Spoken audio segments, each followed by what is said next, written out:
This is our presentation on the suggested policy on the college affordability crisis. I'm Sarth Mehta, section 0105. I'm Austin Way, section 0102. Let's get started. So the cost of college. Real price of tuition has been steadily increasing since the 1950s, which is a huge cause of concern for students, families, state and federal policymakers, because college has become a necessary, although not sufficient, condition for to get a job in the workplace. So students are often forced to pay the high college tuitions in order to have a chance in the job market. These students are some students are actually forced to go into public schools because public schools often have a lower cost than private by a significant amount.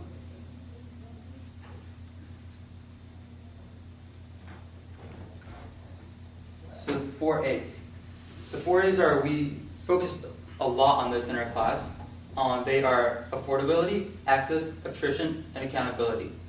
These 4 issues, they are the basis of the national debate on higher education. Connor and Rudowski, which are 2 economic specialists, they said at the beginning of the last decade, Donald Heller identified 3 major challenges that would face higher education in the years to come: affordability, access, and accountability. So for the past couple of years, specialists, critics, and the government, they've been centering their arguments around these 4 A's. The quintessential college, or the most ideal, perfect college, it would be very affordable, provide financial aids to students that need it. It would have most of its students graduating, which is attrition, and it would provide useful training and education to its students, accountability or quality. But because of the way our economy works, and just because of basic competition, not all 4 aspects can be accomplished by a single college. So this presentation will provide an in-depth explanation on each of the 4 A's, and then we will suggest a policy that we formulated that could best alleviate some of these problems caused by the college affordability crisis.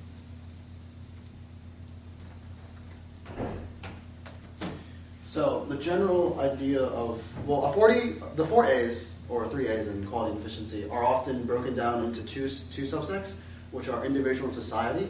For the individual, affordability, one has to consider how much will it cost, how much aid will I personally receive, and will I be receiving my money's worth through tools and resources? And so through this, it's obvious that money is becoming more and more of a concern for the individual. For the public, on average, the average tuition fees for a 4-year public university in the 1970s was only around $2,800, adjusted for inflation. By 2008, that number had increased by 130% to around $6,500 a year. And that doesn't include books, room, or board.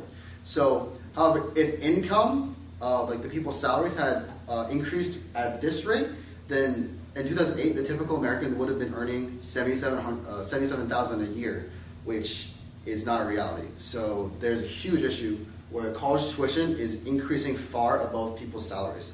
Another statistic is that from 1971 to 2008, the lowest income quintile, the amount of college tuition that took up their salary went from 42% to 90.3%, while the richest income quintile only increased from 5.7 to 7.5.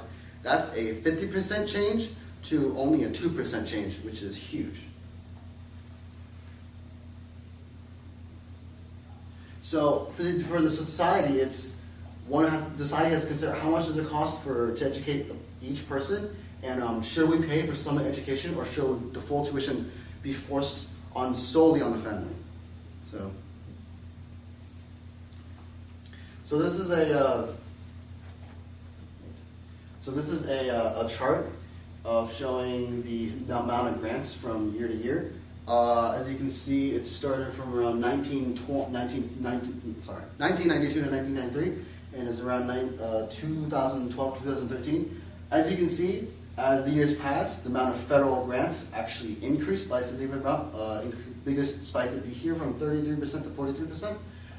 Over time, the institutional grants have actually decreased.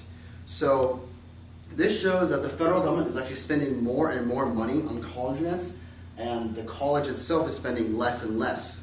So this begs the question, is that are colleges worth $1,000 that people warrant them to give them a good education, or is that actually just not being utilized properly? So are the really high tuitions justifiable so that the government has to keep on increasing the federal grants? Or should we just force the full tuition on the families and force the full tuition on the families? And that is the current question that everyone is trying to grapple. Should the government pay for it, or should the families pay for it?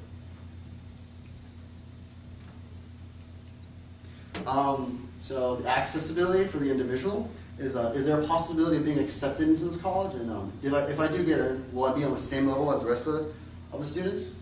Accessibility is more than just money. Accessibility and affordability are certainly linked, yes, but if the student, if the student can't pay for college, there is no way that they actually be able to attend the college. However, the student has to consider whether or not he meets the college's standards before he actually applies. So is it better that the student acknowledges that he or she cannot get in, or do they still apply because it might be their dream school? And even if they do get into the college, will they succeed like the other students? So even then, a higher acceptance rate in a college might mean a higher level of access for the student because more students might be able to attend compared to others, but this doesn't consider the graduation rates, which could vary depending on the level of the talent. And then once the student gets into college, money becomes an issue. So thus, affordability becomes into play for accessibility.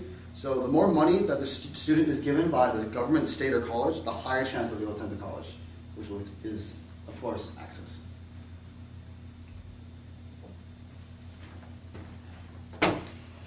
So when the society thinks about access, they have to think, do all the diverse groups have equal opportunity of being admitted? So in order for the country to improve, our country as a general, to improve college access, institutions of higher education have to enroll students of diverse backgrounds, which include students of color, students from low-income families, students from families that have first-generation college students also. So to remain honorable in the eyes of the public and to receive federal and government grants, they have to make sure that they're not biased in admitting only a certain type of people. For instance, if a college just admitted students from high-income families, then they may not get as much federal funding. And also, when we think about students attending colleges and access, we have to think about Pell Grants. A lot of students, college is not an affordable option for them, so we have to think how much of the low-income families get Pell Grants from the colleges or from the government. So an institution's access is many times it's measured by Pell Grants and the amount of student body that receives Pell Grants.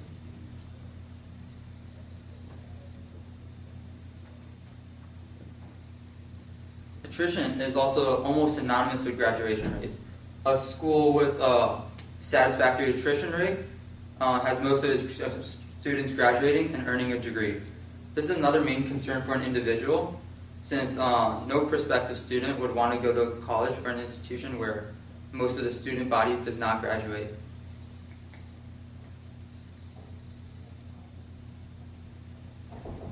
From the standpoint of society and the government, we have to consider whether the college will produce enough educated graduates to drive economic growth. In the eyes of the public, a college which takes up valuable resources but only produces a few educated workers each year, it does not deserve as much funding and resources as a college which will produce hundreds of students to put into the workforce.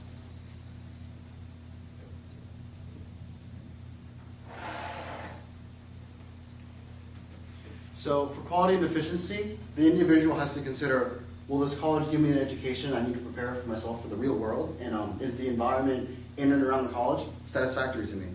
So because of these concerns, colleges are constantly vying for new students each year. You can consider it kind of like fighting. So that the colleges have to present themselves in a manner so that makes them more appealing than each other.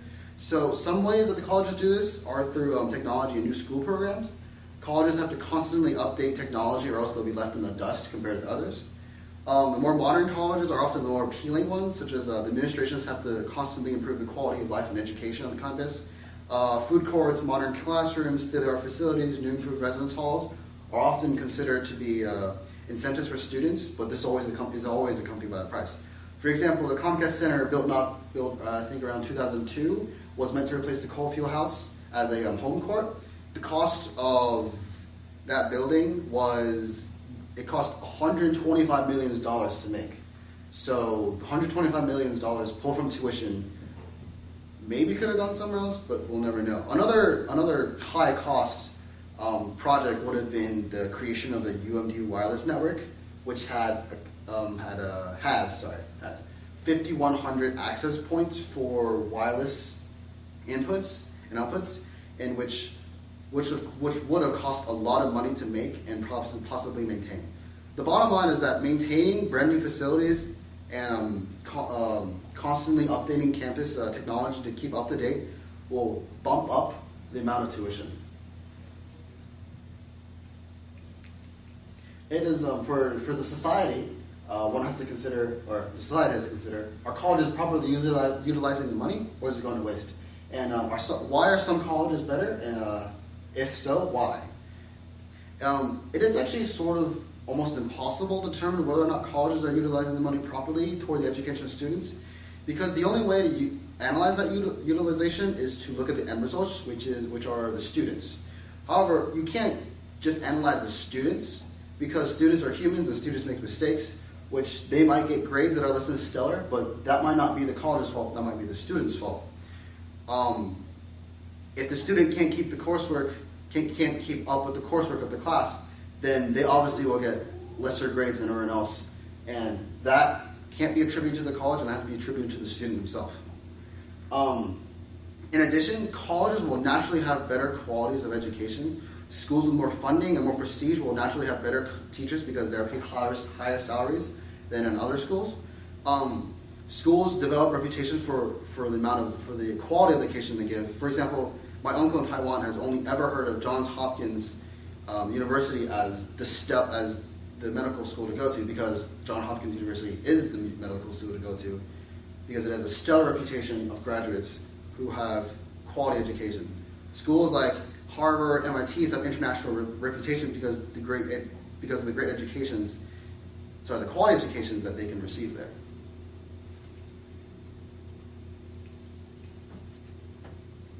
So the current issue among colleges are the affordable and accessible colleges. They have lower graduation rates, and they have generally lower quality. And as affordability and accessibility go down, the attrition rates start to increase, more students start to graduate, and the quality of education also rises. So this is a scatter plot we viewed in one of our classes, in ECON155 for one of our writing assignments. And as you can see, the scatter plot, it was created by the American Enterprise Institute. It shows what I was explaining in the previous slides. This corner right here, the top left, is made up of colleges with high accessibility, which is shown by the percentage of students receiving Pell Grants, and low net price. But the completion rates are extremely low, as you can see by the color of the rings, which are mostly red and orange. So to do our own test on quality, we checked out the names of most of the colleges in each area of the graph to see if we had ever heard of them. It's not the not the best way of checking quality, but it's somewhat practical. So when you check out the top left corner, we realized that we had never heard of any of these colleges that we clicked on. And as we started moving down the graph towards the orange rings, we started seeing some colleges that we knew the name of. And then by the time we got down to the green section, which is high completion rates, higher price, and lower Pell Grants, which is lower access, we saw that we found colleges that we heard of. We saw Harvard, we saw MIT, we actually saw University of Maryland. Many of the well-known universities are in this section. the section that has low access, low affordability, but high completion rates. And while this is, again, as I said, not the best measure of quality, it is still a somewhat acceptable one. And this shows that the previous claim is true. The high access and affordability colleges offer very low quality and low completion rates, and vice versa.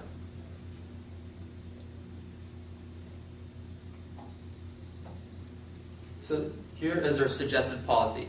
We will focus on 4 A's again, and how we will fix or ignore, as you will see, some of the A's. So let's talk about affordability, our suggested policy for affordability. Our first idea is we could restrict the amount of money institutions are allowed to spend on their technology.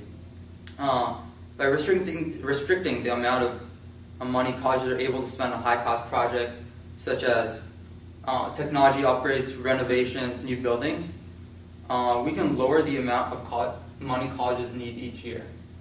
So rather than having the colleges just spend less and find loopholes to use that money that they save towards like stuff which we wouldn't generally accept, such as higher salaries for the president, we suggested that we reallocate the money to other sources, such as scholarships and professor salaries.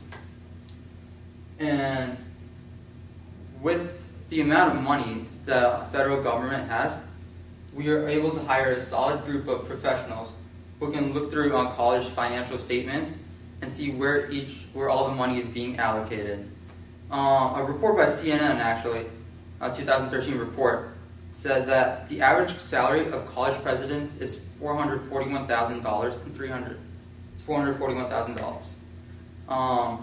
The highest salary was by ex-Penn State president Gary Spiner, who earned $2.9 million in the fiscal year of 2011-2012.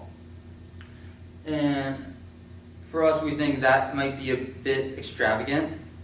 So President Lowe, actually, our own president, although he's a great president, his starting salary is $450,000. So we say maybe college presidents shouldn't be paid that much, and maybe the hiring professionals, going through the budgets, through financial statements, seeing if money is actually being allocated effectively, it will increase affordability for the students. And then let's talk about accessibility. So our suggested policy, or group policies, for accessibility. If the students are not intellectually qualified enough to be admitted to the school, then there's nothing we can do about it, and nothing we should do about it. A student who hasn't tried hard in high school, who hasn't worked, received, or earned the grades that are required by Harvard, shouldn't be admitted into Harvard.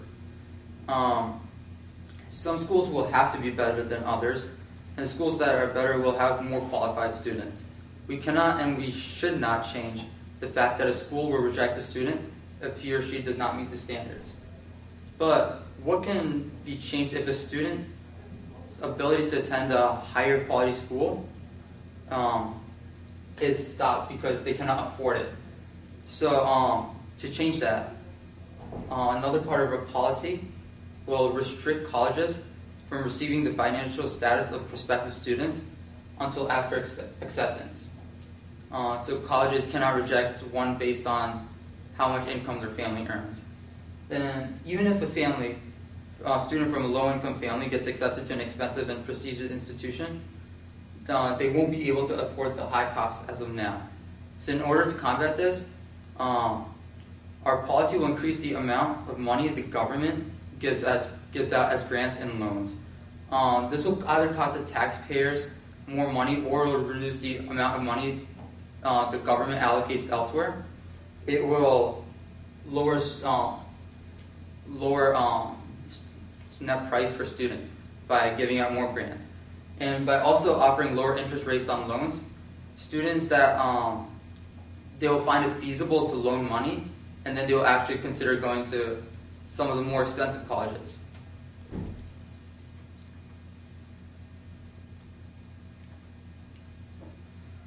So our suggested policy on attrition. Better schools will accept students more intent on learning. And that's a cold hard fact. Many students who don't try so hard in high school might have less of a passion of staying in college. I mean, you cannot change your mindsets enough to encourage them to stay in college. So society already emphasizes like the importance of education, and we cannot really. How much more can we do to tell the students to stay in college? So a lot of the attrition graduation rates depend on the students the institution accepts. And thus it's very difficult to improve attrition rates through any government policy. Some might suggest giving students an incentive to graduate, but the incentive is already out there, which is a more promising future. The best the government can do is provide students with the attrition rates of colleges and universities, which can already be found through research.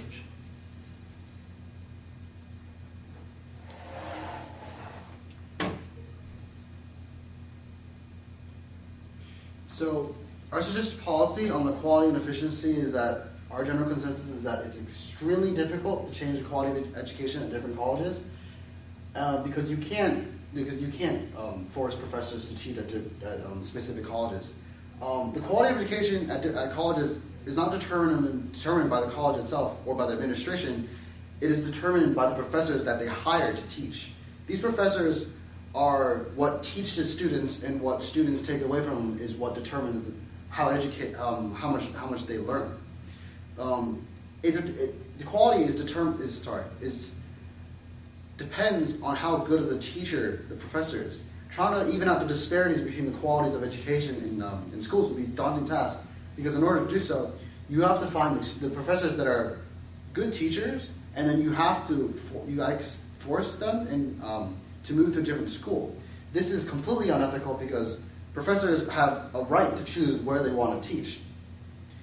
If they want to teach at that current school, then they've already chosen that school. You can't force them to move to a different school just because you want that school's graduation rate to increase. And if anything, the quality of education will go down because the professor wouldn't even want to be there, and this would have less enthusiasm in teaching. Even though he might be teaching a subject he loves, the idea that he's forced to teach at that school will always be on his mind, and that will, of course, lower his teaching quality. So our conclusion is that the 4 A's is the landscape for national debate in higher education. It's what we emphasize mostly in class. It's what we're trying to even out when we're talking about how we can how the college affordability crisis is affecting us now. Our policies are meant to improve affordability and access, but not affect attrition and quality, because changing attrition and quality are two very, very difficult tasks that we believe that policies cannot affect themselves. How these policies will interact with each other, it's too hard to tell, but these each will hopefully alleviate some of the issues with the college affordability crisis by positively affecting, but not negatively affecting them. So here's our bibliography, and we're excited. We used a number of sources. Our book was actually by Donald Heller. It was called The States and Public Higher Education Policy, Affordability, Access, and Accountability. Thank you. Thank you.